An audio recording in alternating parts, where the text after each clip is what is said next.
Salut à tous et bienvenue sur ce nouvel épisode du podcast Une vie de liberté.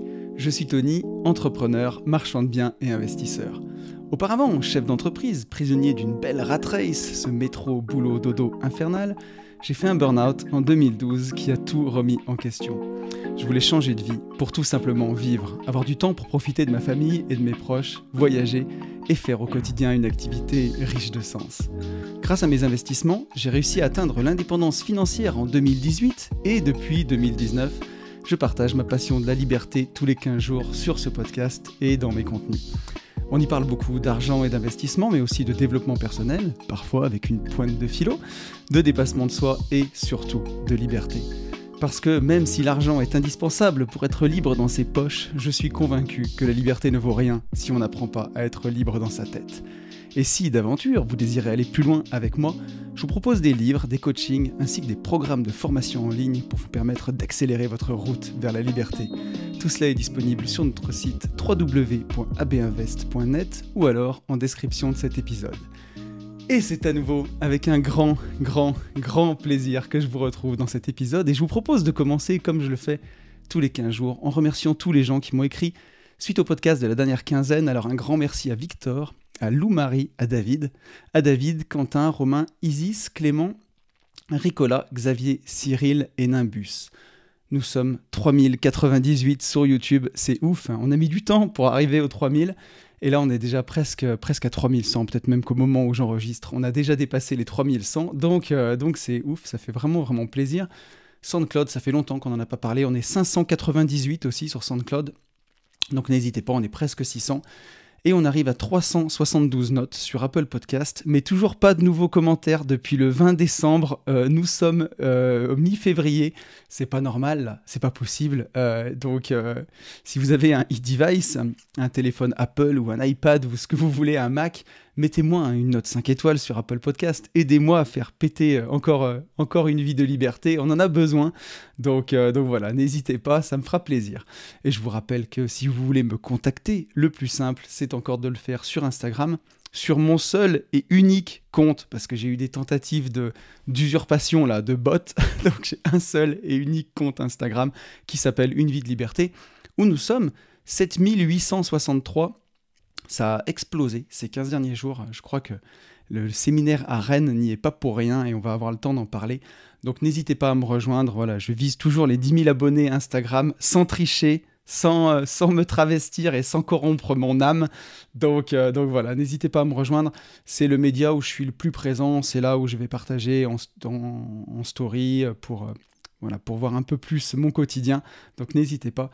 Et encore une fois, un grand merci à tous ceux qui prennent le temps de liker, de commenter tous les épisodes. C'est vous qui faites vivre ce podcast aussi. Donc un grand merci à vous. Allez, je vous propose qu'on passe aux petites news. Donc déjà, c'est un plaisir de vous retrouver. Je reviens tout juste de vacances. Je suis revenu hier. En ce moment, je prends un peu d'avance pour enregistrer les épisodes. Là, le podcast d'Une vie de liberté est sorti ce lundi. Et j'enregistre le dimanche. Habituellement, j'enregistre 4-5 jours après. Mais voilà, là, je repars en vacances. Je reviens de 15 jours en Guadeloupe et on va avoir le temps d'en parler. Et je repars pour une semaine au ski, donc je prends un peu d'avance et c'est pas plus mal, pour être tranquille pendant ces périodes de vacances. Et là, j'étais 2 jours à la maison, donc j'en profite pour enregistrer le podcast entre deux. Donc en tout cas, un grand plaisir encore une fois de vous retrouver. Et je vous propose donc qu'on reparle de cette expérience de Rennes, justement, puisque juste avant de partir en congé, c'était le 4 février, j'étais à Rennes, j'étais invité par Mathieu Gillette, par mon copain William Costa, qui organisait un événement gratuit d'ailleurs, où il y a eu plus de 430 personnes. Donc c'était fou, j'ai eu la chance de faire une conférence devant 430 personnes. C'était incroyable, c'était génial. Donc voilà, j'avais bien préparé les choses parce que je voulais être performant et j'avais envie déjà de m'amuser, j'avais envie de passer un bon moment, j'avais envie aussi de faire un peu le show sur scène. Donc c'était cool. J'avais préparé ça avec Fab, mon pote coach PNL, bien sûr. Fab, vous commencez à le connaître maintenant. On a préparé ça ensemble. J'ai répété avec lui pour voir où je pouvais m'améliorer. Et je pense que c'était vraiment bien. En tout cas, moi, j'étais très content de ma prestation. Elle a aussi beaucoup plu. je pense que j'étais assez naturel et je me suis beaucoup amusé et c'est ça qui compte surtout. J'ai vraiment profité du moment et ça, c'était chouette. Et j'ai rencontré aussi énormément d'auditeurs du podcast. C'était un truc de fou.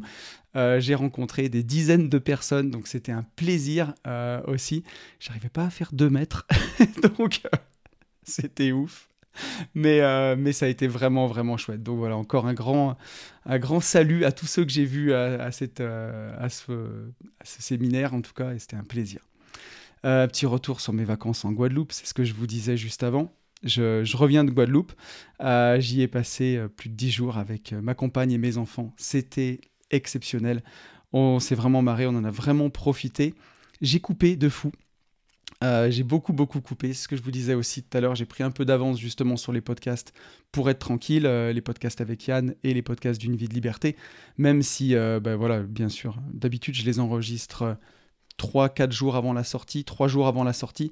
Là, j'enregistre un peu plus d'une semaine avant. Mais pour garder toujours un peu cette authenticité. Et puis, moi, j'aime pas prendre trop d'avance. J'aime bien voilà, au moment où les gens l'écoutent, ça reflète un petit peu mon état d'esprit actuel. Donc voilà, mais en tout cas, j'avais pris de l'avance justement pour être tranquille et c'était super, j'ai adoré couper. En plus, la Guadeloupe pousse à couper parce que là-bas, le réseau, comment dirais-je, c'est compliqué. Si on a vraiment besoin de travailler, il y a la 4G, ça manque énormément. C'est un peu un truc de fou. Et du coup, d'avoir coupé comme ça m'a aussi permis de profiter de cette belle indépendance qu'on a réussi à s'offrir avec le temps. C'était vraiment chouette. Je me suis retourné aussi sur le chemin parcouru parce que c'est vrai qu'au quotidien, on est pris un peu dans cette spirale du boulot, quoi, que ce soit mine de rien le marchand de biens ou l'activité internet, voilà, où tous les 15 jours il y a un podcast à préparer, toutes les semaines sur les gentlemen. Donc on est toujours pris un petit peu là-dedans. Et là, d'avoir pris un peu d'avance et d'avoir vraiment coupé, profité en famille, c'était vraiment chouette. Et j'ai pu me retourner un peu sur le chemin parcouru, se rendre compte que la liberté, elle est simple, elle est agréable, mais quand même qu'il faut bosser pour continuer de la maintenir, ou en tout cas pour l'atteindre. Et c'est rigolo parce que là-bas, je vais vous faire un peu de lecture, mais j'ai lu Non au script de MJ DeMarco. Donc MJ DeMarco, pour ceux qui connaissent, c'est celui qui a écrit L'autoroute du millionnaire, c'est un de mes livres préférés. Et donc, dedans, il parle d'une histoire que j'ai beaucoup, beaucoup aimée, une histoire qui est assez connue. Je vais vous la lire, on va prendre un peu de temps, on va en profiter là, de ce podcast, donc posez-vous, on n'est pas en speed. Et une histoire qui m'a fait penser justement à cette liberté et au fait que, quelque part, elle est si simple, mais qu'elle est pas si simple que ça. Et je vais vous lire cette histoire. C'est une histoire sur l'argent qui fait pas le bonheur, justement. Et on en a parlé dans un des précédents podcasts de tout ça, justement. Je vous la lis. Un homme d'affaires, il y en a beaucoup qui la connaissent, je pense. Un homme d'affaires américain se tenait à l'embarcadère d'un village côtier du Mexique quand un petit bateau est rentré au port avec un seul pêcheur à bord. À l'intérieur du petit bateau, il y avait plusieurs gros thons albacore. L'Américain complimenta le Mexicain sur la qualité de ses poissons. « Ça vous a pris combien de temps pour les pêcher » demanda l'Américain. « Oh, pas longtemps, répondit le Mexicain. « Pourquoi est-ce que vous ne restez pas plus longtemps en mer pour en pêcher plus » demanda l'Américain. « Bah là, ça me suffit pour subvenir aux besoins immédiats de ma famille, dit le Mexicain. Mais, demanda alors l'Américain, que faites-vous le reste de votre temps ? Le pêcheur mexicain dit je dors tard, je joue avec mes enfants, je fais la sieste avec ma femme, je me promène le soir dans le village où je bois du vin et je joue de la guitare avec mes amigos. J'ai une vie bien remplie, Seigneur. D'un ton condescendant, l'Américain dit j'ai un MBA de Harvard et je pourrais vous aider. Vous devriez passer plus de temps à pêcher et avec ce que vous gagneriez en plus, vous achèteriez un plus gros bateau et avec ce que vous gagneriez en plus avec ce gros bateau, vous pourriez acheter plusieurs bateaux. Au bout du compte, vous aurez une flotte de bateaux de pêche. Au lieu de vendre votre prise à un intermédiaire, vous pourrez vendre directement au consommateur pour finir par ouvrir votre propre conserverie. Vous contrôleriez tout. Il faudrait que vous quittiez votre petit village pour emménager dans une grosse ville pour gérer votre entreprise en expansion. Le pêcheur mexicain demanda « Mais, Seigneur, ça me prendrait combien de temps ?» Ce à quoi l'Américain répondit « 10 à 15 ans. » Et après, Seigneur, l'Américain se mit à rire. « C'est là que c'est le meilleur. Quand ce sera le moment, vous pourrez vendre votre entreprise et vous deviendrez très riche. Vous gagneriez peut-être des millions. »« Des millions, Seigneur ? Et après ?» L'Américain dit lentement « Après, vous pourrez prendre votre retraite, vous installer dans un petit village côtier, vous pourrez dormir tard, jouer avec vos enfants, faire la sieste avec votre femme et vous promener le soir dans le village et boire du vin et jouer de la guitare avec vos amigos. » Et c'est rigolo parce que Donc cette histoire, elle est très connue, hein. C'est pas MJ de Marco qui l'a inventée. Mais moi, je me suis toujours dit, c'est quand même un peu une arnaque, cette histoire, parce qu'il y a forcément des choses qui arrivent, il y a forcément des choses à payer. La vie, on peut pas vivre que d'amour et d'eau fraîche, et il y a un moment où il faut un peu plus que ça.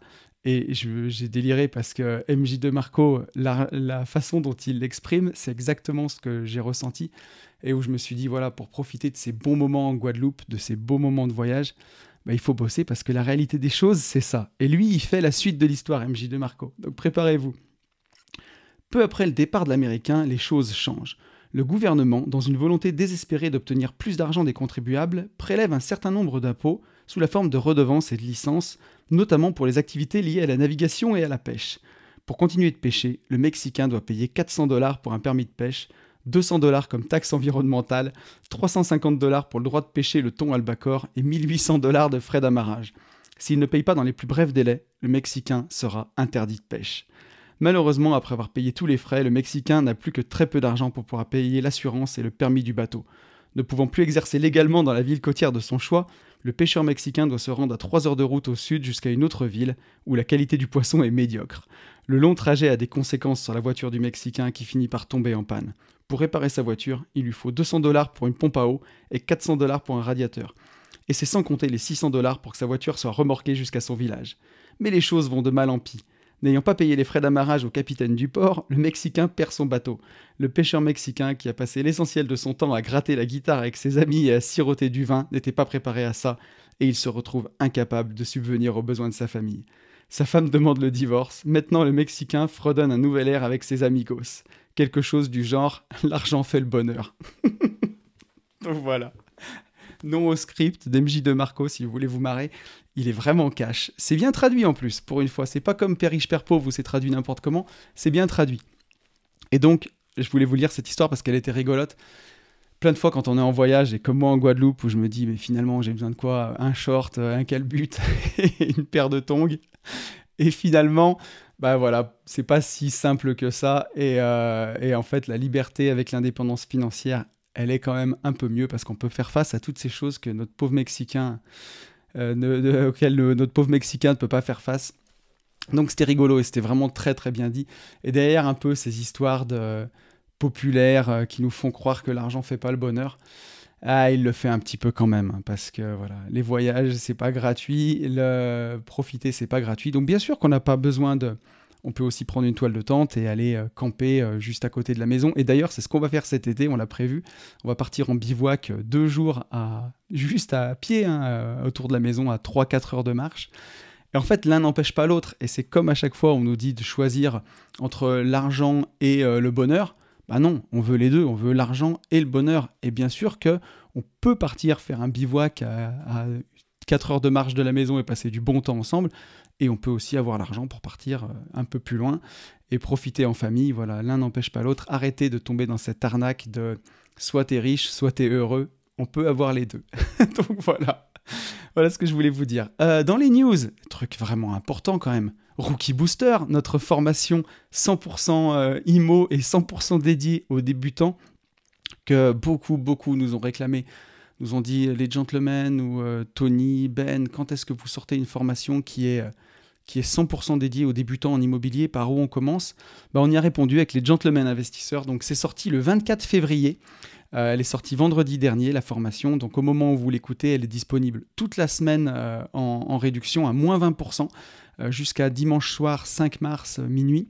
Donc là, elle est présentée à 489 € la formation, avec moins 20%, ça vous la laisse à 390, un petit peu plus je crois, 391,20, mais 390 € avec le code ROOKIE, R-O-O-K-I-E.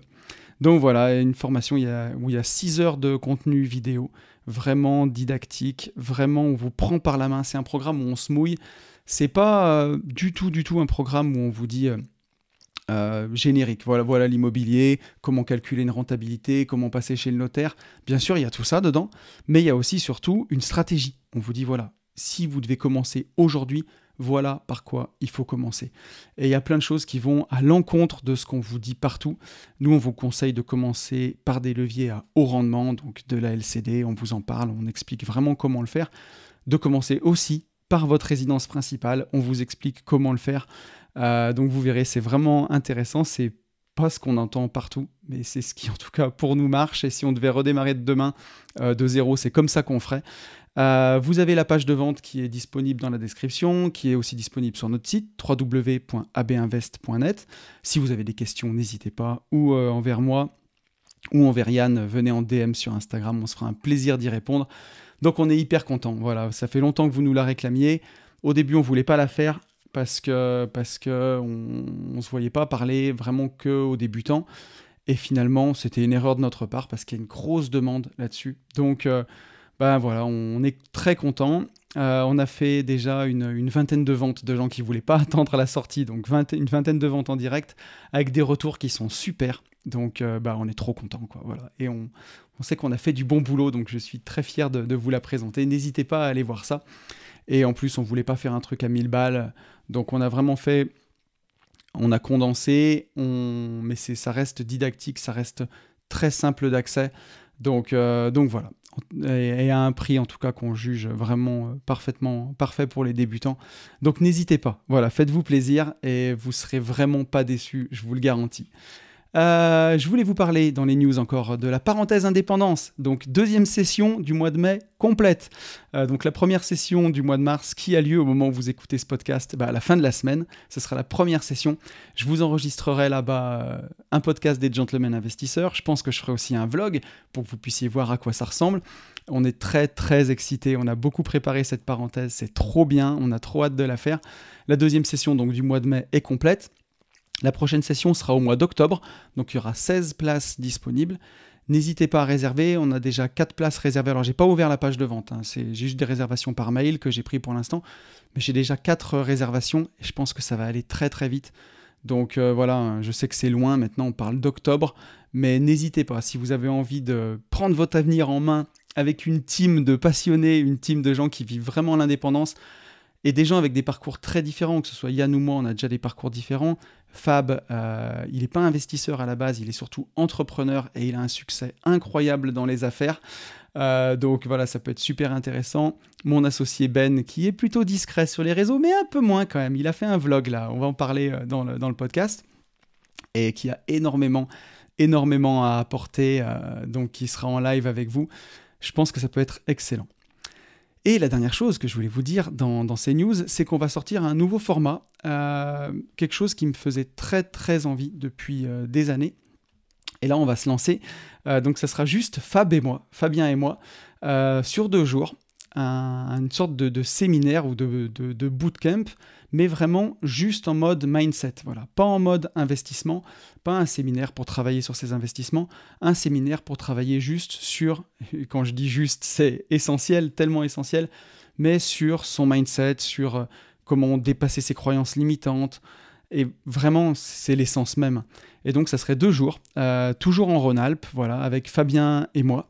On va ouvrir ça bientôt. On est encore en train de réfléchir dessus.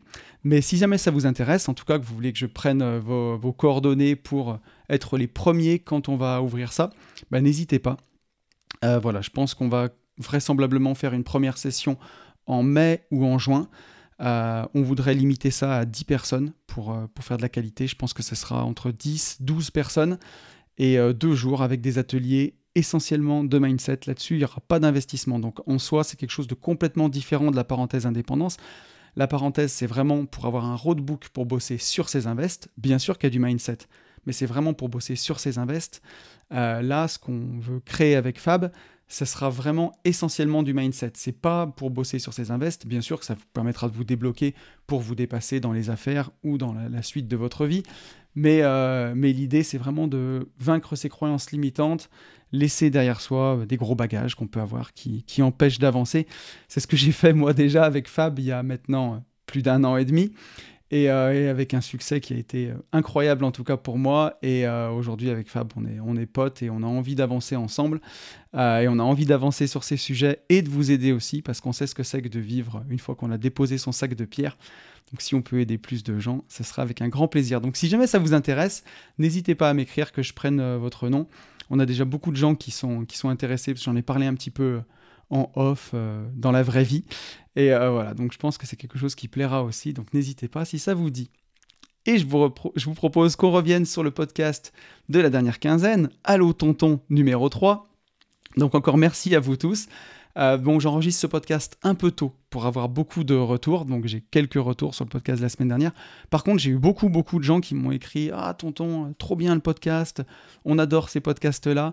Donc moi, je suis content si ça vous plaît. Et on va partir cette semaine aussi sur un Allô Tonton numéro 4 parce que j'avais eu énormément de questions, j'ai pas pu tout traiter. Et il y a des questions qui sont arrivées après. Donc on va repartir sur des réponses à vos questions. Il y a des sujets très variés, très intéressants. Donc ça va être vraiment cool. Pour le podcast donc, de la dernière quinzaine, on a un message de Victor. Victor qui se faisait du souci, Victor, à cause de la guerre, sur ses investissements et qui me dit « Merci mon poulet ». On en arrive aux mêmes conclusions. Je vais juste essayer de diversifier un peu sur les zones géographiques et je te tiendrai au courant. Donc effectivement, encore une fois, peut-être que les peurs de Victor sur l'immobilier et la guerre, si un de ses immeubles est bombardé, elles sont peut-être irrationnelles. En tout cas, c'est un signe noir, ça a peut-être peu de chances de se produire, mais c'est déjà arrivé par le passé. Donc les chances ne sont pas non plus complètement nulles. Donc voilà, encore une fois, la peur n'évite pas le danger, ça sert à rien de creuser un trou dans le sable, faire comme une autruche, mettre sa tête dedans et ne rien faire, parce que comme ça, c'est sûr que c'est la meilleure façon de ne pas se faire bombarder son immeuble, c'est de ne pas avoir d'immeuble. Mais est-ce que c'est comme ça qu'on a envie de vivre sa vie, dans la peur ? Moi, je suis pas certain. Donc, en tout cas, faut continuer de diversifier ses investissements. Il y a tellement de façons de le faire. J'en ai tellement parlé sur les podcasts et on en parle encore, que ce soit dans l'immobilier. Et dans l'immobilier, on peut le diversifier de plusieurs façons, en ayant de l'immeuble de rapport, du nu, du meublé, de la LCD. Que ce soit en investissement financier, on peut investir dans les ETF, on peut investir dans les actions en direct, on peut investir dans des SCPI. Il y a tellement de choses à faire, il y a tellement de façons d'investir que ça vaut le coup de diversifier en tout cas. Donc voilà, et diversifier à l'étranger, je pense que c'est aussi une bonne idée. Moi, c'est quelque chose que je n'ai pas fait. J'ai diversifié dans plusieurs régions en France, mais pas à l'étranger. C'est plus par un souci de temps, parce que le temps n'est pas extensible, et c'est mon actif le plus précieux, et c'est ce dont je manque le plus souvent, de temps. Donc je me vois mal pour l'instant investir à l'étranger, mais par contre mon associé Ben l'a fait avec beaucoup de succès, et d'ailleurs il en a fait le dernier vlog de la chaîne, un des derniers vlogs que je vous invite à aller voir. Il a acheté un appartement à Tulum, Ben, un très très bel investissement, un très très bel appart dans alors je crois que c'est Mystic Garden où il a acheté, Ben. C'est très très beau, je vous invite vraiment à aller voir ça, ça peut vous donner des idées. Et bien sûr, il faut le faire en connaissance de cause, avec un entrepreneur avec qui vous avez confiance, en qui vous avez confiance. Ne faites pas n'importe quoi, parce qu'il y a aussi beaucoup d'arnaques à l'étranger. Donc rendez-vous sur place, allez voir, c'est tout ce que je peux vous conseiller. Mais en tout cas, c'est inspirant.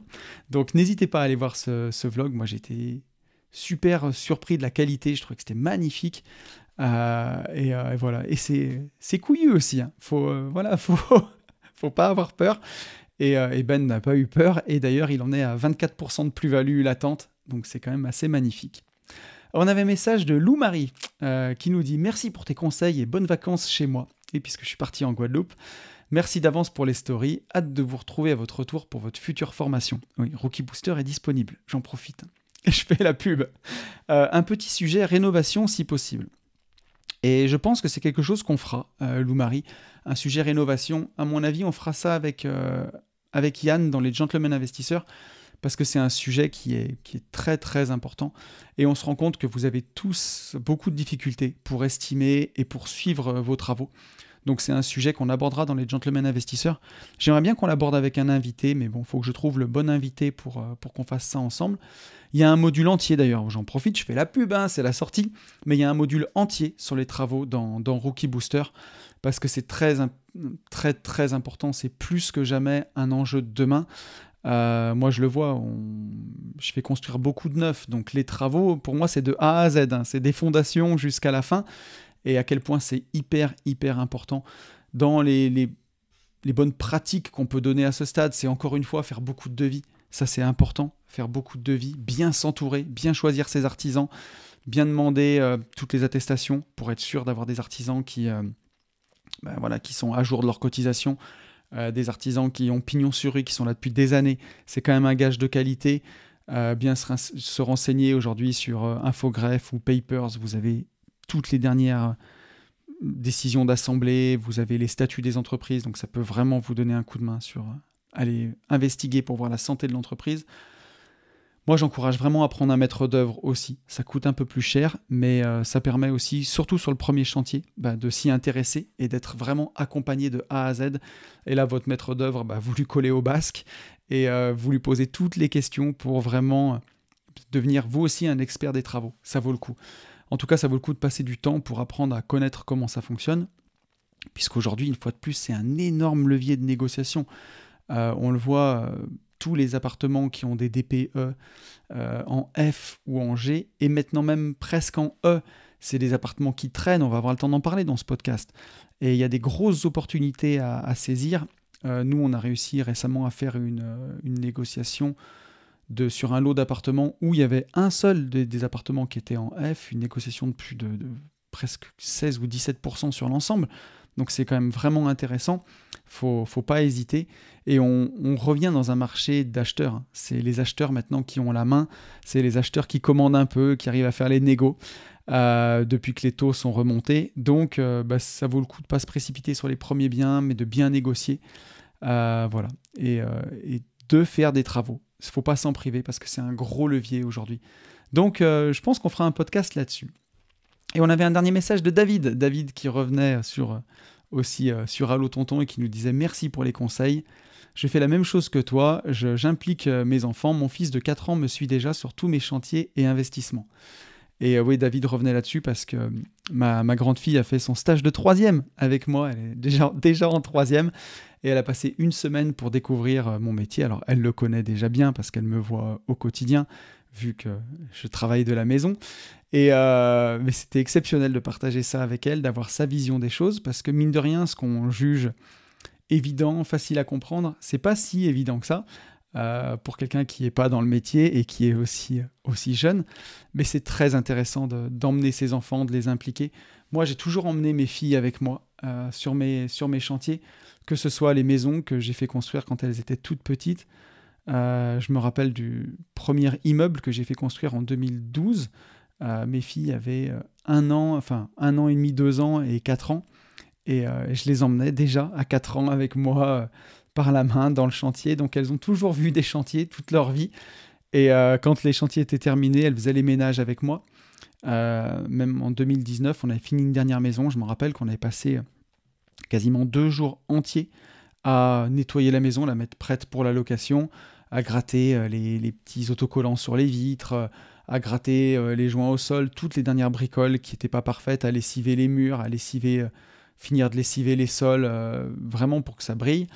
Et c'est toujours des bons moments parce que déjà, ça leur montre que ça tombe pas du ciel et que même si on délègue tout et qu'on délègue au maximum, il y a parfois des trucs qu'on peut pas déléguer et où il faut y passer aussi du temps. Ou à cette époque-là, en tout cas, je déléguais pas le ménage de fin de chantier. Et elles adoraient aussi ça parce que je commandais des pizzas et à midi, on me faisait livrer les pizzas, le coca, même si le coca, c'est pas bien, mais elles étaient trop contentes et de manger sur un carton en mode pique-nique dans un de nos investissements. Et ça leur donnait vraiment la valeur des choses parce que je me rappelle que elles étaient même limite, elles n'avaient pas envie de mettre la maison en location. Je me rappelle sur cette dernière maison, en me disant « Mais papa, mais il va y avoir des gens, on a tout mis propre, c'est à nous, c'est chez nous ». Et cette maison, bien sûr, elle est toujours à nous et les locataires payent pour le loyer. Et voilà, peut-être que si un jour mes filles habitent par ici, pour démarrer dans la vie, c'est une des maisons dans lesquelles elles pourraient vivre. Et je trouve que c'est super cool. Voilà, ça leur met le pied à l'étrier, ça leur montre que ça peut être fun aussi d'une certaine façon. Et je vous encourage vraiment à partager vos investissements avec vos enfants. Et ça fait aussi du temps qui est passé en famille, parce qu'on va le voir, il y a des questions là-dessus.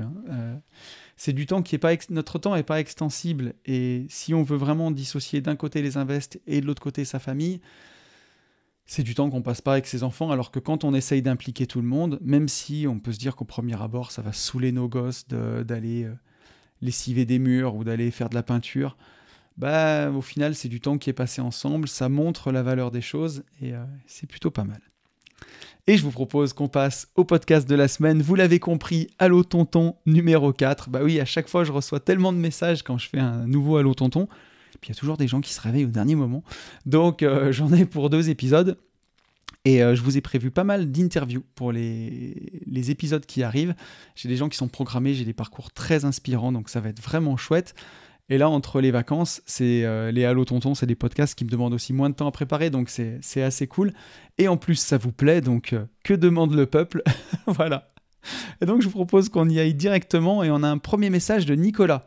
Nicolas que j'ai rencontré à Rennes, justement, et qui me dit « Salut Tony, je sais que c'est un peu tard, mais j'ai bien écouté ta dernière vidéo sur YouTube, et ça m'a inspiré une question. J'ai 100 000 € à mettre en cash dans l'immobilier pour faire rentrer des revenus. Qu'est-ce que je fais? Est-ce que j'investis en direct dans un appartement en location courte durée à 10% de renta, ou bien est-ce que j'investis dans une foncière en immobilier qui rémunère à 10%? Merci et content de t'avoir vu à Rennes. Bye Nico. Alors Nico, tu as 100 000 € de cash que tu veux mettre dans l'IMO. Alors, je peux te faire une réponse qui peut durer des heures, mais la première chose à faire, c'est est-ce que tu n'es pas en train de te dépouiller avec tes 100 000 balles? Garde toujours, bien entendu, un fonds de sécurité. Va pas investir tes 100 000 et garder 2 000 € devant toi. Un des pires phénomènes qui peut arriver à l'entrepreneur, c'est le cash squeeze. C'est vraiment de te retrouver avec du cash plus de cash, quoi. Vraiment, tout est dans des investissements. Et si tu as besoin de cash rapidement, t'en as pas. Et là, tu peux vraiment te mettre dans des situations compliquées. Donc l'idée, c'est quoi qu'il arrive, toujours garder 6 mois de dépenses devant toi, même si c'est sur un livret A, qui aujourd'hui finalement, alors par rapport à l'inflation c'est nul, mais par rapport au fonds euro des assurances vie rapporte pas si mal, pourquoi pas. Ma foi, voilà ce que je te conseille dans un premier temps. Après, la deuxième chose, c'est pas d'investissement en cash, en IMO. Pourquoi tu veux mettre 100 000 € de cash pour acheter un appartement directement ou les mettre dans une foncière? L'immobilier, en France, on a la chance d'avoir le levier du crédit. Et même si aujourd'hui les taux ont explosé et sont beaucoup remontés, c'est toujours super intéressant d'emprunter. Donc moi, je te conseille vraiment d'emprunter. Il faut absolument faire de l'effet de levier. Il y a vraiment 2 raisons pour ça. La première, c'est qu'avec 100 000, si la banque te demande 10% d'apport, aujourd'hui, on s'oriente un peu vers les 20%. Hein. Mais tu peux lever entre 1 million et entre 500 000 et 1 million d'euros avec tes 100 000 €. Donc pourquoi le mettre en cash? C'est vraiment dommage. La deuxième chose, c'est que tes crédits sont assurés. Et ça, c'est super bien. Je ne sais pas, Nico, si tu as une femme ou des enfants, mais en tout cas, pour ta descendance ou pour tes héritiers, si tu n'as pas d'enfants, c'est hyper important d'avoir des crédits assurés. Si malheureusement il t'arrive quelque chose, ils ont non seulement le cash, mais aussi les biens remboursés. Donc, moi, je conseille vraiment de faire du levier. Ensuite, pour ce dont tu me parles, pour les chiffres dont tu me parles, la LCD à 10% de renta, c'est pas ouf. Hein. Je sais pas où tu as trouvé ta LCD à 10%, mais moi, je trouve pas ça incroyable. Pour moi, la LCD, je dis toujours qu'il faut viser, si on parle en termes de loyer, il faut viser au moins 3 fois le loyer que tu louerais en meublé. Si tu as un petit appartement qui se louerait 400 € en meublé, il faut qu'en LCD, tu vises au moins 1 200 € par mois. Donc voilà, en termes de renta, si on devait parler en renta, je te dirais qu'il faut viser minimum 25% de renta brute. Donc ça va t'amener entre 15 et 18% net. Donc voilà ce que je te conseille, moi en tout cas, si tu fais de la LCD, il faut que tu aies plus de levier que ça. Sinon, ça vaut pas le coup. Autant le mettre en meublé à l'année et faire 8% et pas te prendre la tête, quoi. Que de faire 10% pour le travail que demande une LCD. Voilà ce que je te dirais. Donc si en LCD, tu as trouvé que ça, avec ces conditions-là, moi j'irais plutôt vers la foncière. Mais encore une fois, ça dépend de ton objectif. Qu'est-ce que tu appelles une foncière? Est-ce que c'est une société que tu connais déjà, qui rapporte 10% et tu veux rentrer dedans, comme des SCPI par exemple? Ou est-ce que c'est une foncière qui est menée par des amis à toi et tu prends des parts dans la société? Comment est-ce que ça fonctionne, cette idée? Et voilà, ou est-ce que c'est du crowdfunding, ce que tu appelles une foncière, ce qui n'est pas du tout la même chose, si c'est quelque chose comme Homunity par exemple, où tu vas investir dans cette société, investir dans Homunity, investir dans des sociétés à qui tu prêtes de l'argent, qui vont lever de la dette, faire de la promotion immobilière et te rembourser, c'est pas du tout la même chose. Donc voilà, moi ce que je te conseillerais là-dessus, pour moi, si j'avais 100 000 euros à investir, la première chose que je ferais, c'est que je ferais du levier, déjà, pour commencer, pour acheter de la LCD. Je mettrais peut-être 50 000 euros d'apport pour essayer d'investir dans 2, 3 appartements. Je mettrais ce cash pour emprunter, pour faire du levier, pour investir. Et avec les 50 autres 1000 euros, si le but c'est de me dégager vraiment du revenu, je ferais de l'achat-revente. Ouais, je ferais de l'achat-revente moi-même en direct. J'utiliserais cet argent pour faire de l'apport, pour faire du revenu. Alors je suis d'accord avec toi, c'est pas du revenu passif. Que ce soit la LCD ou l'achat-revente, ça va être du revenu actif. Si vraiment le but c'est de dégager du revenu passif, à ce moment-là, pourquoi pas faire un peu de SCPI, où là tu vas avoir vraiment un revenu qui va être passif. Voilà en tout cas ce que je pourrais te dire, mais ouais, j'éviterais de mettre mon cash, quoi. Clairement, j'éviterais de mettre mon cash. J'irais à crédit, pour toutes les raisons que je t'ai évoquées. On a un message de Christine. Christine qui me dit « Salut Tony, j'espère que c'est pas trop tard pour t'écrire. » Bah non, tu vois, c'est pas encore trop tard. J'ai un choix difficile à faire. Ouais, et elle a un choix qui est cornélien, Christine. Une situation un peu compliquée. Je ne sais pas si je dois finir la rénovation d'un appart que j'ai acheté avec mon copain, entre parenthèses, ou ex-copain, on ne sait pas, lol. Ça commence bien. Et le revendre après ou le revendre maintenant. Nous avons acheté cet appart en mars 2021. Le but était de faire de la LCD. J'ai fait la demande à la mairie et ils ont changé les règles pendant que j'attendais mon prêt. Ils ont refusé la LCD, donc on a changé notre stratégie.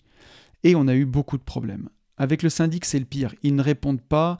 La secrétaire n'a aucune idée de ce que je lui demande. Depuis avril, j'attends qu'il change les tuyaux des communs qui sont pourris et qui passent à l'intérieur de mon appart.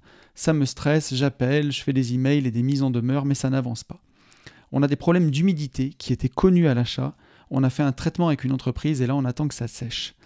On a des problèmes de couple. Bon, on avait compris. On avait compris, ma pauvre Christine. Beaucoup de stress avec cet appart. Moi, j'ai envie de finir tout et de le vendre. Et lui, à chaque fois, trouve une amélioration à faire. Et maintenant, on est hors budget. Pendant le processus d'achat, on a eu beaucoup de problèmes avec l'agence Foncia.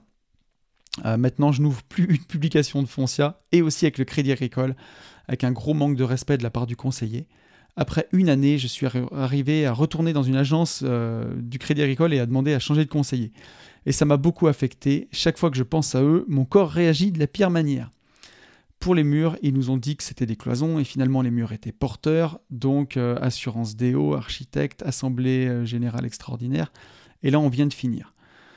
Et donc là, il nous reste tout à faire. Électricité, plomberie, isolation, finition. Je me pose vraiment la question de vendre comme ça.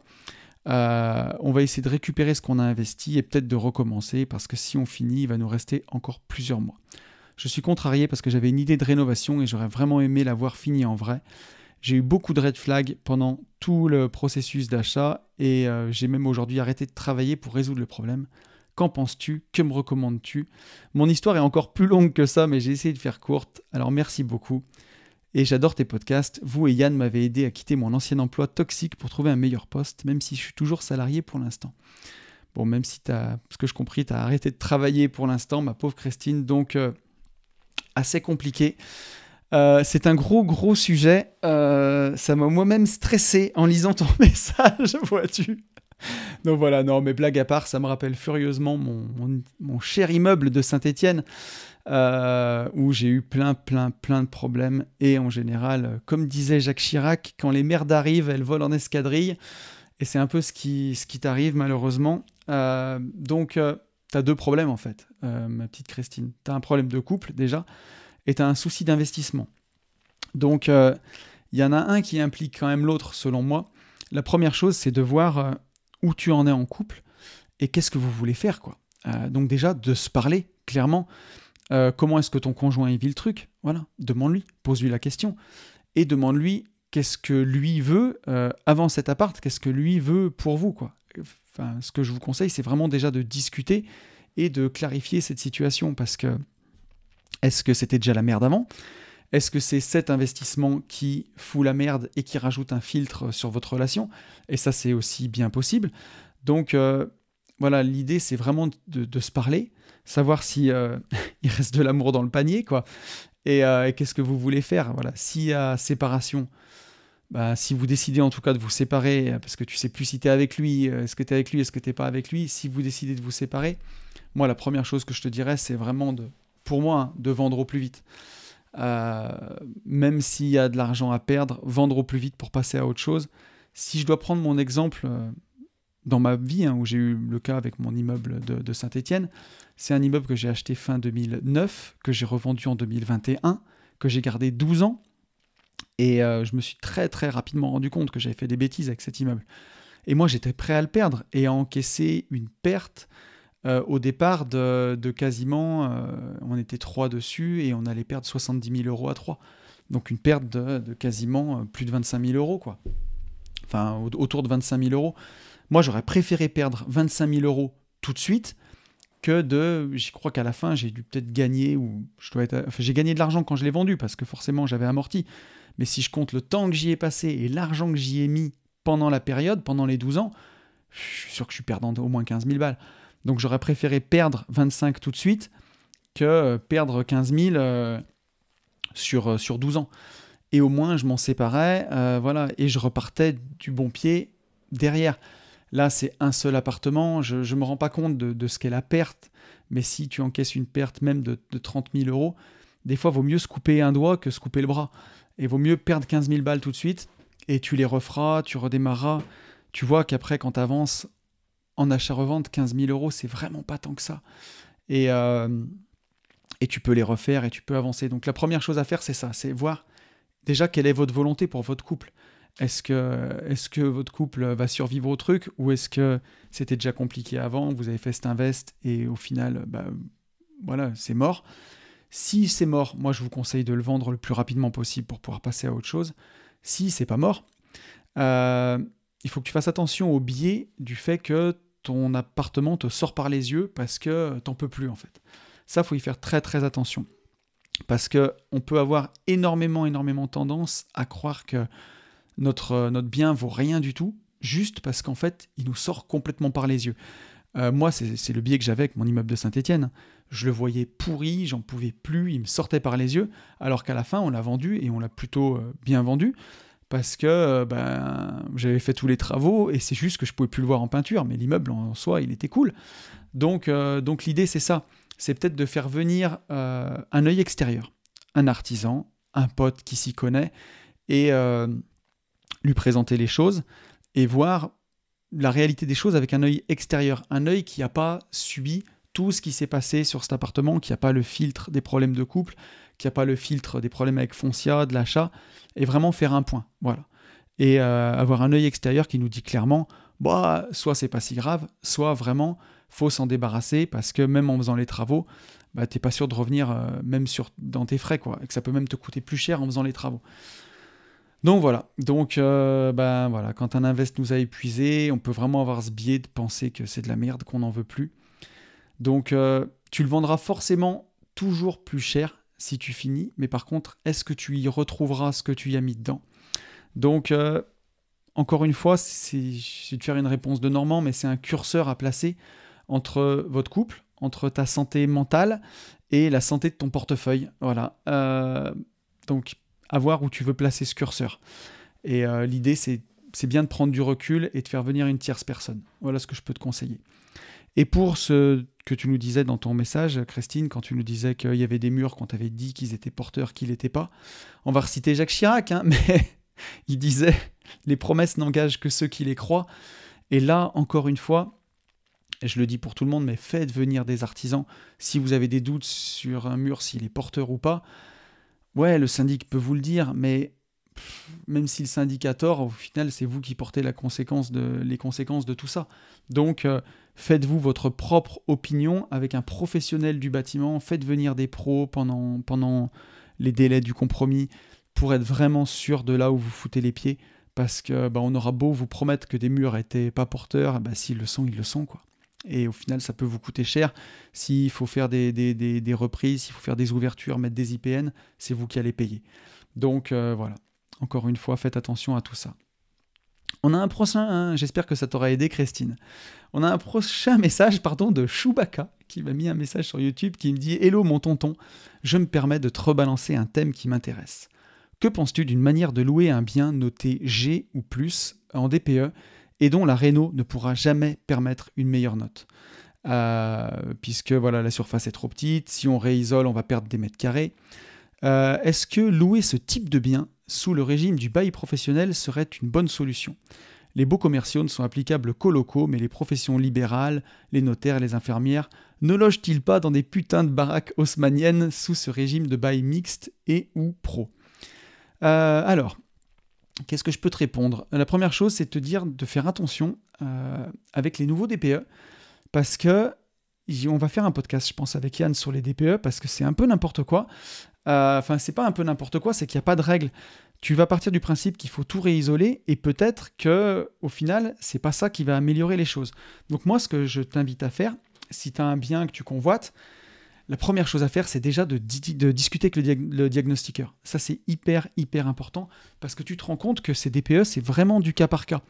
Et que des fois, tu vas mettre une VMC, ça va te faire remonter d'une lettre. Ou mettre une pompe à chaleur va te faire remonter d'une lettre. Donc, bien regarder qu'est-ce qu'il faut pour faire remonter ce DPE d'une lettre ou de 2 lettres s'il est en F, pour le ramener en D, par exemple, ou en G. Alors, ça fait 3 lettres à gagner, mais parfois, c'est même pas de l'isolation. Tu vas changer les fenêtres, tu vas mettre une VMC et une PAC, ou le bon type de radiateur, et tu vas revenir dans des bonnes lettres. Donc, il faut vraiment faire attention. Des fois, c'est pas complètement perdu et ça vaut le coup de discuter avec le diagnostiqueur.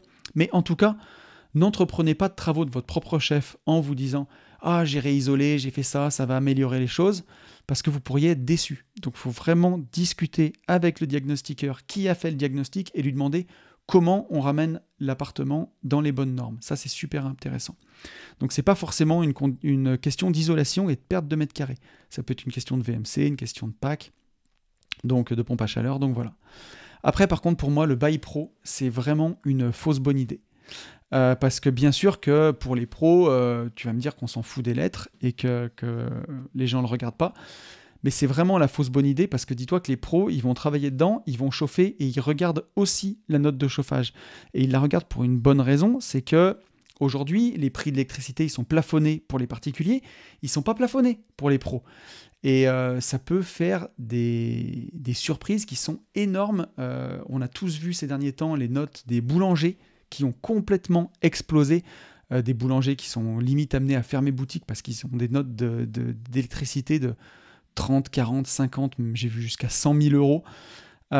Donc voilà, même si toi, t'es profession libérale, t'es pas plafonné pour ton abonnement d'élec. Et si tu dois chauffer un panier percé, ça va te coûter une vraie fortune. Donc il faut vraiment y faire hyper attention. Et je sais qu'avec Ben, on l'a regardé à mort pour nos nouveaux locaux, où pour l'instant, on est toujours en quête de permis de construire. Mais on va y arriver. Et on regarde une solution de repli en attendant, justement dans l'ancien. Et je sais qu'on regarde les DPE, on le regarde à fond, parce que voilà, s'il faut chauffer des locaux pro, on n'a pas envie de payer 500 balles d'élec par mois, quoi.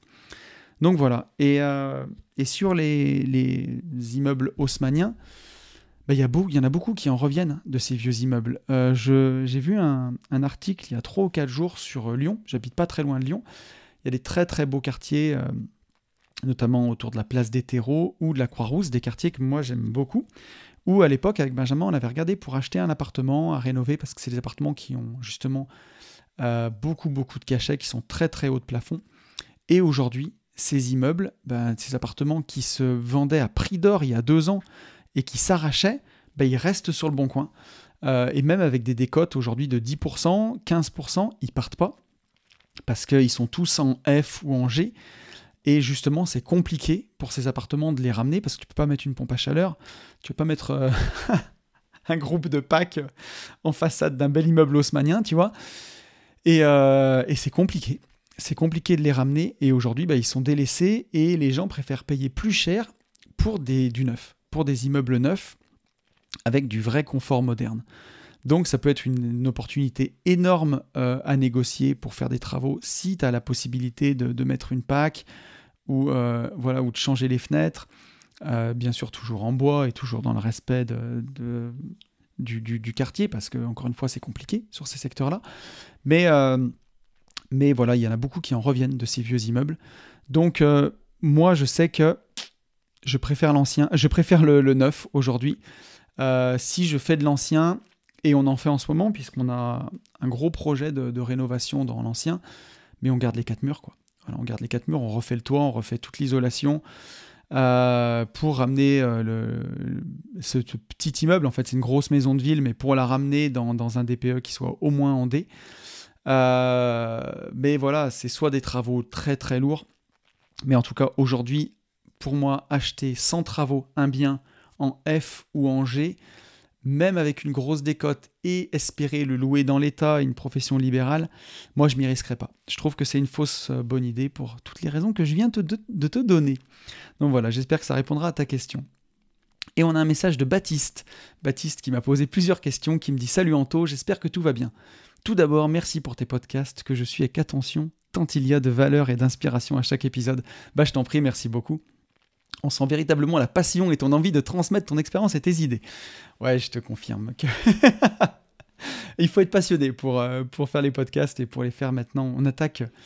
On va arriver à 4 ans, c'est ouf. On a attaqué la 4e année, ça fera 4 ans au mois d'octobre. C'est juste complètement dingue. Et en tout cas, j'ai toujours le même plaisir et la même passion à faire ces podcasts. Donc, bah voilà, c'est excellent.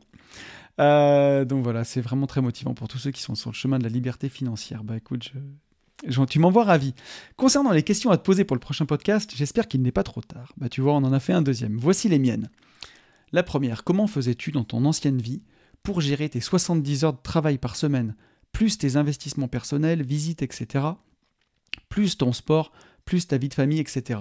Aurais-tu une méthode, des conseils ou des exemples à donner pour tout gérer ? Alors, comment te répondre de la meilleure façon ? Donc, c'était pas des semaines de 70 heures de travail, hein. C'était des semaines de 70 heures de non-présence à la maison. Puisqu'en gros, je partais de chez moi à 5h du mat, 5h, 5h15, pour être à 6h au bureau. Et je rentrais à la maison au plus tôt à 19h. Donc, de 5 pour aller à 19, ça fait 14h, si je dis pas de bêtises. 5 x 1, 5, 5 x 4, 20, ouais, c'est ça. 14 heures de non-présence à la maison et 10 heures de présence, quoi. Donc, effectivement, 14 heures par jour, ça fait bien 70 heures par semaine sur 5 jours. Donc, c'était des grosses semaines, effectivement. Donc, pour la partie invest, alors c'était assez facile pour le coup, parce que j'arrivais au bureau à 6 heures, je lançais toutes mes équipes, je faisais un peu de paperasse, mais grosso modo, à 8h30 du matin, j'étais libre en fait. Mes gars étaient partis sur les chantiers et j'avais du temps. Et ensuite, mes gars arrivaient au bureau à partir de 16h30. Donc, entre, on va dire, 8h30, 9h du matin et 16h30, je pouvais passer voir mes chantiers, mais j'avais aussi mon temps libre, j'avais mes réunions, mais je m'organisais exactement comme je voulais. J'étais patron, donc je faisais comme je voulais. Donc j'avais beaucoup de temps pour aller visiter, j'avais beaucoup de temps pour aller m'occuper de mon immeuble de Saint-Étienne à l'époque, j'avais beaucoup de temps pour suivre mes chantiers de construction, donc je me débrouillais comme ça. Ça, c'était vraiment le bon côté de mon boulot, d'avoir tout ce temps-là pour moi, vraiment en journée, quoi. Je faisais tout dans les journées, si tu veux, que ce soit mon boulot ou mes invests perso, je faisais tout pendant ces journées-là. Donc ça, c'était déjà une très très bonne chose. Pour le sport, j'avais une salle de sport à la maison. Je faisais ma muscu à la maison. Je m'étais fait une salle de sport dans mon garage. Et je m'entraînais 3 fois par semaine. Je m'entraînais une fois le samedi. Donc c'était le bon côté de ce boulot. C'est que samedi, dimanche, ça s'arrêtait. J'avais vraiment du temps pour la famille. Donc je prenais une séance le samedi. Et je faisais 2 séances dans la semaine, le soir. Donc une fois que tout le monde était couché, en général, soit j'essayais de rentrer un peu plus tôt, le soir, et quand j'arrivais à 7h, je me mettais tout de suite au sport jusqu'à 8h. Mais ça prenait beaucoup de temps sur la famille, ou soit je le faisais à 8h30 du soir. 8h30, 9h, jusqu'à 10h, jusqu'à 22h. Donc j'avoue que j'étais vraiment déter. Pour moi, le sport, à cette époque, c'était vraiment très très important. Ça l'est toujours aujourd'hui. Bien sûr que c'est beaucoup plus facile de faire du sport maintenant. Mais donc voilà, mais c'est vrai que je me débrouillais pour trouver le temps. Et pour la vie de famille, quand il ne te reste plus que 10 heures chez toi par jour, tu te doutes bien que c'était assez limité. Donc on mangeait ensemble le soir, on passait un peu de temps le soir, mais je me couchais tôt. Parce que voilà, il faut être couché à 22h quand tu te lèves à 5h du matin. Si tu veux tenir sur le long terme, si tu n'es pas couché à 22h pour avoir au moins 7 heures de sommeil, c'est très très compliqué. Donc voilà, mais encore une fois, tu me dis, est-ce que tu aurais des exemples à donner ? j'ai fini par me séparer. Donc, est-ce que c'est le meilleur exemple? Voilà quoi. Quand tu finis par te séparer à cause de... Bon, il y a eu plein de raisons, hein, pour tout ça. Mais quand tu travailles autant, que c'est aussi extrême, est-ce que j'ai si bien réussi que ça? Je sais pas. Je vous en laisserai seul juge. Mais sur le long terme, c'est quand même des situations qui éprouvent. Moi, ça devait durer 7 ans, cette histoire, parce que je m'étais engagé sur 7 ans pour le crédit. Et mon but, ça avait toujours été ça, de faire ça pendant 7 ans, peut-être en profiter quelques années, une fois la boîte payée, et puis ensuite la revendre, et avoir un chèque, et partir faire de l'investissement. Ça a été rapidement le plan, et en fait, je me suis rendu compte que, voilà... On s'est chopé la crise des subprimes, on n'arrivait plus à payer les traites, on a fait 1 an de pause dans le crédit. Il restait, si je dis pas de bêtises, 3 ans qu'on a repassé sur 5 ans derrière. Donc en tout, on a mis 11 ans pour payer la boîte. Et dès qu'on a fini de la payer, moi je l'ai quittée parce que voilà, j'en pouvais plus. Donc ce qui devait durer 7 ans a duré finalement 12, quasiment 12. Donc mon meilleur conseil, c'est de te dire que quand tu signes un engagement, réfléchis toujours au coût pour t'en sortir. C'est l'un des meilleurs conseils que je peux donner. Il faut toujours penser à ça. Il y a des fois, on signe un engagement, on pense qu'on s'engage pour 7 ans et en fait, on s'engage pour 12. Donc voilà. Mais en tout cas, ce que je peux te dire sur comment je réussissais à tout faire, moi, j'avais un feu sacré en moi. Vraiment, c'est tout ce que je peux te dire. Il y a tellement de gens... Il faut voir vraiment ça. J'ai signé cet immeuble à Saint-Thé et tout le monde m'a dit « Ah, tu vas le porter ta croix, tu t'es fait avoir par ce mec qui te l'a vendu. » Et ça m'a tellement foutu la rage et je voulais tellement pas leur donner raison. Et pareil, de m'être rendu compte que je pensais signer pour un boulot qui allait me prendre déjà 50 heures par semaine et qui en fait m'en a pris 70. Je pensais signer pour un boulot qui me prendrait 7 ans de ma vie, qui finalement m'en prenait 12. Et je me disais, mais ça me prendra pas tous mes rêves, quoi. Et donc, j'avais ce feu sacré en moi. Et vraiment, rien n'aurait pu m'arrêter. J'avais la rage, quoi. Voilà. J'avais la rage d'aller au bout, d'atteindre mon indépendance financière. Et que la deuxième partie de ma vie, à partir de 36 ans, soit beaucoup plus cool, quoi. Et en tout cas, beaucoup plus passionnante, qu'elle me passionne. Enfin, comme elle est aujourd'hui, quoi. Depuis 4 ans où je vis vraiment mon rêve et c'est exceptionnel, quoi. Donc, j'avais ce feu sacré. Et c'est comme ça que j'ai fait. Après, c'était d'être organisé. Voilà, forcément, si tu arrives à faire toute ta partie invest dans les 70 heures, tu gagnes déjà énormément de temps. Et ensuite, c'est d'être présent pour sa famille. Voilà, moi, c'était vraiment samedi, dimanche, je ne travaillais pas. J'allais même pas à mon immeuble de Saint-Étienne s'il y avait des problèmes. J'allais pas sur mes chantiers. Le samedi, dimanche, c'était vraiment pour la famille. Et ensuite, en avançant, j'ai emmené les enfants avec moi au fur et à mesure, mais c'était toujours ludique, c'était pas pour travailler à l'époque. C'était plus pour leur montrer le chantier, l'avancement, mais j'essayais vraiment de faire ça dans les heures de boulot, quoi. Et deuxième question de Baptiste, comment et au bout de combien de temps as-tu atteint ton premier 1 000 000 € de patrimoine net? Alors, j'ai commencé d'investir et d'épargner sérieusement en 2007, quand j'ai pris la boîte d'ETP, parce que j'ai tout de suite très très bien gagné ma vie. Je gagnais je gagnais 4 000 € par mois en salaire, mais par contre j'avais des frais kilométriques, et ça c'était exceptionnel, les indemnités kilométriques, parce que j'en faisais pour presque 3 000 € par mois. Donc ça me portait mon salaire à quasiment 7 000, et je payais mon gasoil, et à côté j'achetais des voitures françaises. Alors je m'étais acheté 1 ou 2 jolies BMW, mais d'occasion, mais à chaque fois je les ai rapidement revendues au bout d'1 an. Et vraiment, quand j'ai compris l'indépendance financière à partir de 2012, j'ai acheté des voitures françaises modestes. J'ai roulé en 308, j'ai roulé en Citroën DS5, mais j'ai acheté des voitures qui avaient 50 000 km, budget maximum 12-13 000 €. J'achetais cash, pas de crédit, et j'essayais de les emmener à 300 000 bornes, et ça fonctionnait, hein, entre 250 et 300 000 bornes, je casse qu'elle claque. C'est des voitures que je revendais 4-5 000 €. Donc ça me coûtait grosso modo entre 6 et 8 000 € pour rouler 3 ans. Et moi, j'encaissais de l'autre côté presque 3 000 balles de frais kilométriques. Et là-dessus, je payais que mon essence. Donc, je dis pas de bêtises, je devais avoir autour de 600 € d'essence par mois. Mais grosso modo, ça me permettait de gagner quasiment 6 000 balles par mois net, quoi. Et sur la partie indemnité kilométrique, il n'y a pas d'impôt. Donc c'était très très intéressant. Et j'arrivais comme ça, en vivant avec entre 1005 et 1008, puisque j'ai eu la chance, et ça, d'hériter d'une maison de famille. Donc, j'ai pas eu à payer de loyer. Et ça, c'est quelque chose qui m'a vraiment beaucoup aidé aussi à avancer, il faut le dire aussi, puisque bah voilà, tout l'argent que quelqu'un aurait mis dans un loyer ou dans un crédit, moi, j'ai pu le mettre dans mes invests. Donc ça m'a aussi beaucoup aidé, et j'arrivais à épargner autour de 4500 euros par mois, en général. Donc là-dessus, je te dirais que j'ai fait 3 grands axes, et très très rapidement, tout de suite en 2007, bah, gros salaire, épargne maximale. J'ai fait des investissements en immobilier neuf. Donc dès que j'ai eu mon immeuble de synthé, où j'ai vu que c'était tout pourri et que ça me plaisait pas du tout, j'ai fait construire des maisons, et j'ai fait construire aussi notamment un immeuble de 8 logements. Et à l'époque, on faisait construire pour 800 euros du mètre carré à peu près. Et très rapidement, dans le secteur, ça valait autour de 2000, on va dire. Et aujourd'hui, on est même à plus de 2005, peut-être 2006, 2008. Donc, bah voilà, quand tu fais construire pour 800 euros du mètre carré, que ça vaut 2000, ça va assez vite. Je prenais des crédits courts, j'ai pris des crédits entre 9 et 15 ans. Et je mettais énormément de mes salaires pour compenser de l'autre côté. Donc, si je dis pas de bêtises, sur les 4500 euros que j'épargnais, il y avait quasiment 2000 euros qui venaient en remboursement de crédit.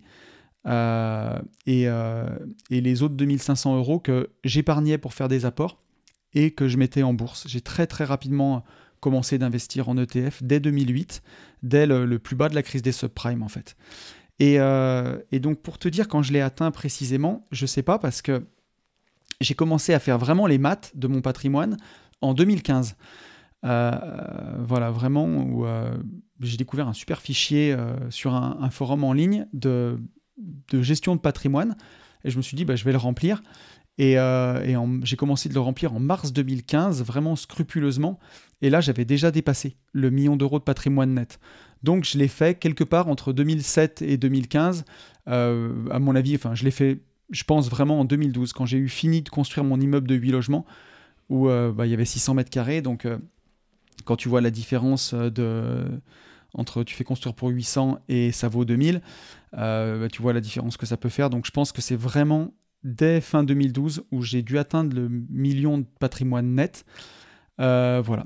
Et donc entre le mix avec les crédits courts, où j'ai remboursé assez vite, plus tout l'argent que je mettais de mes salaires pour abonder en fait la différence, parce que c'est des investissements qui étaient, je pense, entre 8 et 9% de renta pour les maisons que je faisais construire. Alors, pas sur ce que j'avais emprunté, hein, sur la valeur du bien. Mais voilà. Donc, crédit court. Et aujourd'hui, c'est sûr que c'est quelque chose qui serait peut-être pas reproductible, parce que je suis toujours dans le neuf, on continue de faire construire, mais les rentas sont beaucoup plus faibles parce que bah, forcément le coût des constructions a explosé. Mais voilà, aujourd'hui, moi, je cherche de l'enrichissement sur le long terme, sur le patrimoine. J'ai plus besoin de cash flow immédiat. Et quand j'en ai besoin, bah, je le fais par exemple avec la nouvelle LCD à thème qu'on est en train de créer, ou de temps en temps, on fait une LCD avec Ben dans les investissements pour booster la renta. Mais voilà, pour répondre à ta question, ça serait 3 axes. Très bien gagner sa vie, vivre avec pas beaucoup, épargner au maximum. Forcément, j'avais pas de loyer, donc et pas de crédit de résidence principale, donc j'ai pu emprunter beaucoup plus, et j'ai pu faire que des invests, on va dire. Et j'ai fait construire du neuf pour un prix qui était modique, et en plus j'étais dans les travaux publics. Alors c'est pas dans la construction, dans le bâtiment, mais je connaissais toutes les entreprises qui me faisaient les travaux, les VRD autour, je les faisais avec ma boîte, donc forcément j'ai eu aussi du levier de ce côté-là. Et voilà. Mais bien sûr, investissement en ETF en rentrant au plus bas, quoi, en mi-2008, au plus bas de la crise des subprimes. Bah, forcément, ça a été assez cool, parce que j'ai toujours investi en DCA depuis. Il y a eu une petite période où j'ai moins mis, parce que notamment, il y a une période où je me suis vraiment retrouvé en cash squeeze. Quand j'ai fini ma maison du Sud, j'avais vraiment passé quasiment toute mon épargne. Et là, on était fin 2012, toute mon épargne disponible en tout cas. Et il y a eu une période là où j'ai reconstruit mon épargne disponible, parce que je me suis raté dans la maison, j'ai eu pas mal de travaux en plus, et je faisais construire notamment la maison du Sud et l'immeuble en même temps, et où ça m'a bien vidé les comptes. Et donc il y a eu une période où j'ai beaucoup moins investi en bourse, mais j'ai rapidement repris derrière. Mais donc voilà, pour répondre à ta question, je pense que c'est en 2012, après 5-6 ans de grosse épargne et d'investissement dans l'immobilier neuf. Donc voilà. Il a une troisième question, Baptiste, et il me demande quelles ont été les premières choses marquantes que tu as fait lorsque tu as pu vivre de ton patrimoine et qui te tenaient à cœur. Et ça aussi, c'est une question qui est délicate, parce que c'est encore une fois, c'est une affaire de processus et pas d'événement, mon indépendance financière, la façon dont elle s'est faite. Quand je dis un événement, ça serait gagner au loto. Tu vois, quelqu'un qui va gagner au loto, sa vie, elle change vraiment du jour au lendemain. Et donc, il va peut-être faire des choses hyper marquantes. Il va se payer tout de suite une belle bagnole, ou il va changer sa maison, ou il va faire un gros voyage. Moi, ça a vraiment été une affaire de processus et pas d'événement. Ça a été très, très progressif, tout ça. Tu le vois bien, la courbe du patrimoine, c'est une exponentielle. Il y a un moment où c'est très, très long et très, très flat, et puis d'un coup, ça pète et ça monte. Mais même le coup où ça pète et ça monte, ça se fait pas du jour au lendemain, quoi. C'est pas t'appuies sur un bouton et ça tombe. Ça prend 1 an, 2 ans. Donc, une des premières choses que j'ai fait, en tout cas, quand j'ai vu que ça commençait à aller vraiment mieux et que je voyais bien l'argent rentrer, par contre, sur les comptes, parce que j'avais les crédits qui commençaient à s'arrêter, j'avais les ETF qui avaient bien craché. C'est que j'ai arrêté de travailler le mercredi, 1 semaine sur 2, pour être avec mes enfants. Après mon second burn-out, en 2016, je travaillais le mercredi après-midi sur 2, j'arrêtais un mercredi après-midi sur 2. Et là, rapidement, dès le burn-out, et quand ça allait vraiment mieux financièrement, j'ai arrêté de travailler un mercredi sur 2. C'est Ben qui s'occupait de la boîte, et je passais mon mercredi avec mes enfants. Et donc ça a été vraiment un des premiers trucs très marquants, je m'en souviens. Et ensuite, vraiment, quand c'est allé mieux, j'ai quitté mon boulot, tout simplement. Fin 2018, j'ai quitté mon boulot pour passer plus de temps avec mes enfants. Ça, je te dirais que c'est vraiment le gros fait marquant. Voilà. Mais après, en fait, il faut du temps pour s'y faire, que tu as atteint l'indépendance financière. Parce que, comme je te disais, c'est pas une affaire d'événement, c'est vraiment une affaire de processus. D'une journée sur l'autre, tu vois pas que tu es plus riche. Tu le vois quand tu fais un bilan sur 3 ans en disant « Putain, ah oui, effectivement, tu ressors tes bilans d'il y a 3 ans, tu vois que tu es plus riche. » Mais c'est comme quand tu ressors une photo de toi, où tu te vois il y a 3 ans, et quand tu te regardes tous les jours dans la glace, tu ne te vois pas vieillir tous les jours. Par contre, si tu ressors une photo de toi qui a 5 ans, là, tu vois que tu as changé, quoi. Et il faut du temps pour s'y faire. Et encore aujourd'hui, je le réalise pleinement par plein de petites choses, tu vois. Le fait que j'ai 2 voitures aujourd'hui, tu vois, une moto. J'ai une Porsche depuis 1 an.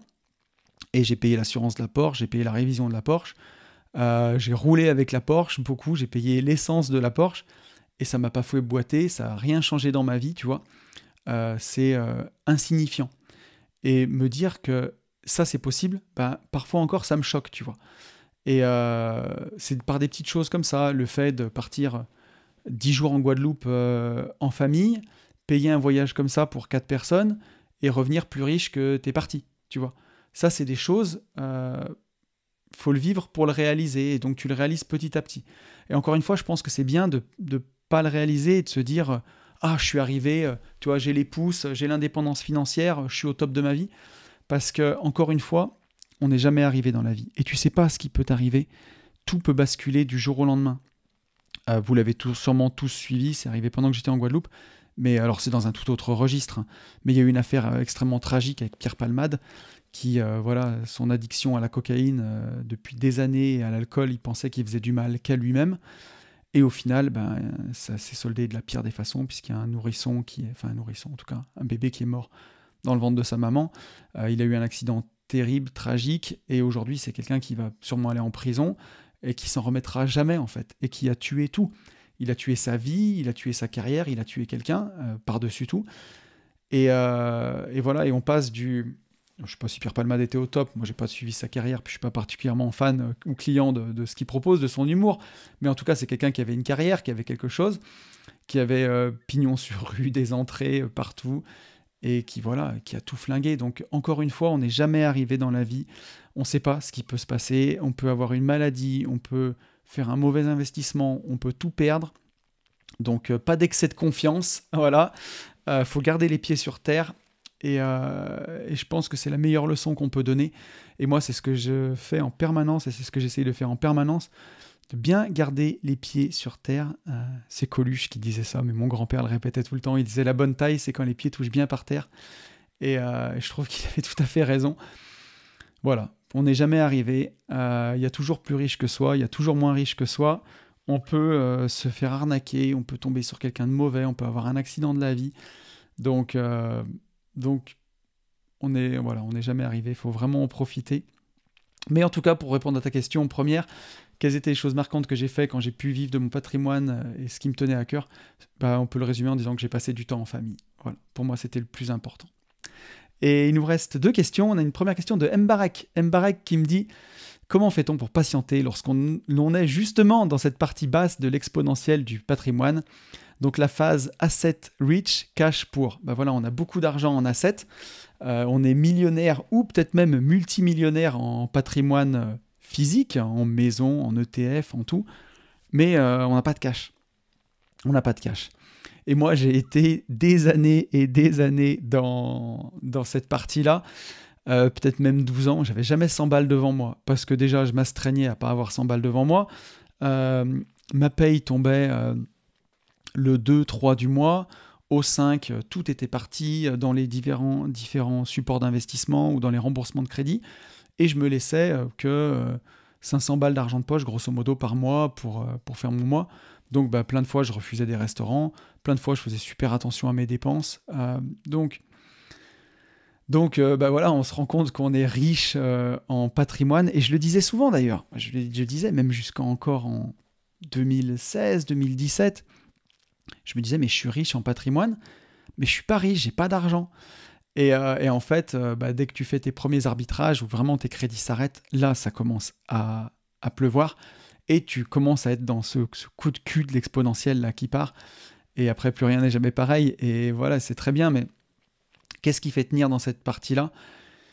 Moi, je répondrais la même chose qu'à Baptiste, mais c'était ce feu sacré, quoi. Je voulais pas une indépendance financière Ecoplus. Je voulais pas l'indépendance financière, tu vois, Lidl,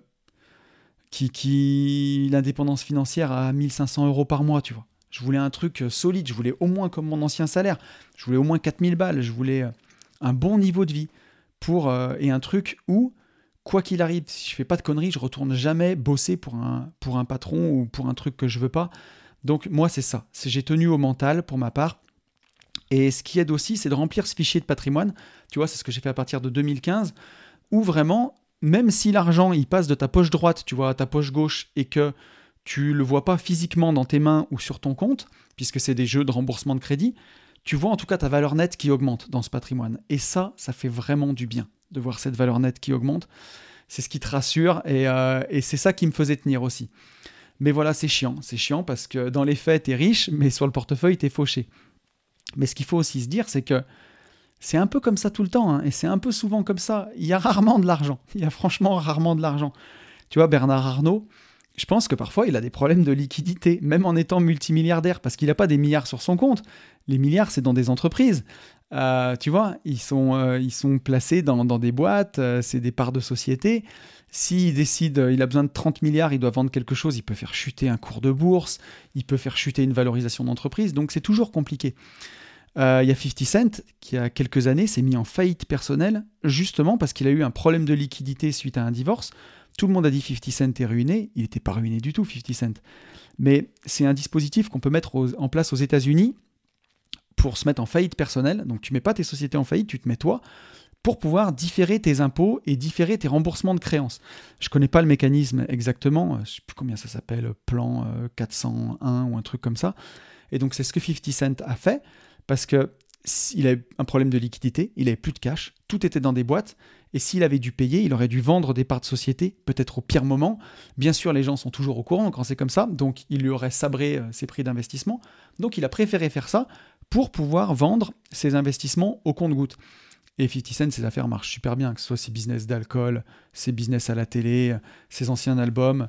C'est quelqu'un de très très très smart, 50 Cent, très très intelligent. Il a un des bouquins d'ailleurs que j'ai derrière moi, je crois qu'il s'appelle Hustle Harder, Hustle Smarter, un livre que j'ai adoré, qui est qu'en anglais. Mais si vous lisez l'anglais, en plus c'est de l'anglais pas difficile à lire, mais je vous le conseille, j'ai adoré, j'ai surkiffé. Et c'est quelqu'un de très très intelligent, qui encore une fois a berné tout le monde. Mais encore une fois, voilà, 50 Cent, quand vous êtes investisseur, tout l'argent est investi. Et c'est ça, c'est le paradoxe de l'entrepreneur. Et on manque tout le temps de liquidité parce qu'un entrepreneur, il a 100 000 euros qui tombent, il va pas les claquer, il va réfléchir comment il peut faire des apports, comment il peut lever de la dette, comment il peut acheter des ETF, comment il peut acheter des parts d'entreprise, comment il peut investir. Et au final, il va se retrouver avec 3 francs 6 sous. Moi, je le vois, il y a des biens immobiliers que j'ai arbitrés, il y a de l'argent qui est revenu. Il n'y a pas si longtemps, j'ai quasiment 100 000 euros qui sont revenus d'une vente de biens immobiliers. Je me suis dit, je vais me faire plaisir. Et en fait, j'ai remis de l'apport dans notre foncière avec Benjamin. J'ai acheté des ETF, j'ai acheté des actions Tesla. J'ai encore acheté des actions et je crois qu'à la fin, il me restait 2000 balles et j'ai même été obligé de débloquer de l'argent sur une assurance vie à un mois parce que justement, je n'avais pas gardé assez de liquidité. Et c'est ça le paradoxe de l'entrepreneur. C'est les investissements qui nous ont rendus riches. Pendant des années et des années, on a appris à vivre avec pas grand-chose. Au final, quand on arrive à gagner de l'argent, on a toujours ces réflexes-là d'investir, et on a rarement de liquidité. Et d'ailleurs, c'est Sarkozy qui disait c'est le projet qui fait l'argent, c'est pas l'argent qui fait le projet, et c'est toujours le cas en vrai. Il n'y a pas besoin de quelque part. Ça fait toujours rire de dire ça, mais c'est pas d'avoir de l'argent qui va, bien sûr, forcément. Après, quand vous avez de l'argent, l'argent appelle l'argent, mais c'est pas en soi de mettre de l'argent qui fait le projet, c'est le projet qui va faire de l'argent. Et donc, c'est pour ça qu'on n'a aussi jamais de liquidité. Tout est toujours investi, tout le temps. Et c'est nos projets qui font de l'argent, qu'on continue d'investir. Et c'est pas d'avoir des liquidités sur son compte qui va faire venir de l'oseille. Donc, commence à t'y habituer, Mbarek, parce que ça risque de durer très très longtemps. Et même moi, encore aujourd'hui, j'ai souvent pas beaucoup de liquidité. Puisque dès que j'ai plus de 10 000 balles sur tous mes comptes, que les loyers sont tombés, je vais tout de suite racheter des actions, je vais tout de suite réinvestir et je me laisse que toujours 3-4 000 balles devant moi, maximum en liquidité. Parce que je sais que si j'ai besoin, je peux vendre des ETF, je peux vendre des actions et je préfère que ça travaille, je préfère que ce soit sur les marchés plutôt que ce soit en liquidité. Donc voilà. Et on a un dernier message du Français économe qui nous dit: bonjour, pourrais-tu me dire, peut-être lors d'un podcast, ce que tu ferais aujourd'hui si tu repartais de ce profil? Marié. Monsieur en CDI à 3 000 euros net, à 33 ans. Madame, 25 ans, en CDI à 1 800 euros net d'impôts, 40 000 euros d'épargne. Encore 2 ans avant le premier enfant. C'est réglé, comme du papier à musique. Aucun prêt en cours. Objectif, dégager en 5 ans maximum 1 million d'euros d'investissement. On n'a pas peur du risque. On connaît relativement bien quelques quartiers autour de chez nous.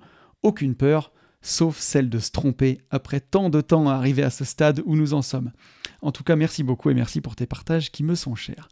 Merci à toi, cher Français économe. Le premier conseil que je peux vous donner, c'est de faire Rookie Booster. Voilà. Notre formation spécialement dédiée aux débutants en immobilier, parce que vous êtes en plein dans la cible. Et j'en profite encore pour passer ma petite pub en fin de podcast, si c'est pas merveilleux. Non, mais je plaisante, je vais quand même vous donner d'autres infos. Mais non, vraiment, alors blague à part, l'idée, ça serait vraiment ça. Après, c'est marrant dans le message, parce qu'aucune peur, mais la peur de se tromper quand même. Et on a tous ces peurs. Et d'ailleurs, dans Rookie Booster, il y a un long module, justement, sur les peurs, comment arriver à dépasser ces peurs, et surtout à les vaincre, et que ça nous serve de moteur pour avancer. Mais ça sera ça l'idée, parce que la peur n'évite pas le danger. Tu auras peur, et tu peux risquer de faire des mauvais investissements, mais voilà, il vaut mieux avancer et faire. Même moi, avec mon immeuble de Saint-Étienne qui a été dramatique, au final, sur 15 ans, sur 12 ans, c'est pas une si grosse perte que ça, et c'est juste qu'il me sortait par les yeux, mais si je l'avais gardé un peu plus, j'aurais même pu gagner de l'argent avec ce bien-là. Donc je te conseille pas de faire ce genre d'investissement, mais en tout cas, c'est jamais perdu. Voilà, donc pour moi, et quand tu me dis aussi tellement de temps pour arriver à ce stade, alors il n'y a pas d'invest encore, il y a 40 000 euros d'épargne, c'est très bien. 3 000 euros net d'impôts et 1 800 pour madame. En salaire, ça fait 4 800 euros par mois, presque 5 000. Donc c'est très très bien, en tout cas arriver à ce stade. Mais par contre, c'est aussi là où tout commence, parce que pour l'instant, il n'y a pas d'investissement.